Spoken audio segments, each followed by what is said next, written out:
Эти надмогильные плиты – все, что осталось от могил крымских татар, похороненных до депортации на кладбище в селе Тарахташ при въезде в Судак. Кладбище располагалось на месте этого виноградника. По башташам можно определить, принадлежали они женщине или мужчине. На каждом вырезан женский фес, украшение герданлых, мужской головной убор халпах и чалма, а также текст арабской вязью.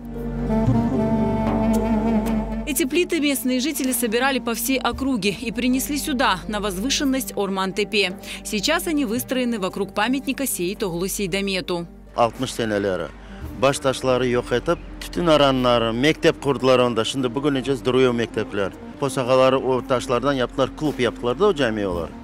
Bu baş taşları bu Seyit Oğlu Сейдамет'in yanına kalanları biz tütün aranını bozup onu taşımıştık. Все кости, которые удалось найти на этом поле, после возвращения на родину местные жители закопали в одну могилу. Здесь же, на Орман-Тепе, расположенный напротив бывшего кладбища.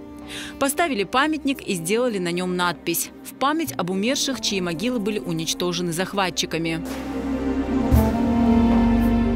На площадке также установили флагшток с крымско-татарским флагом. Теперь местные жители приходят сюда помянуть своих предков.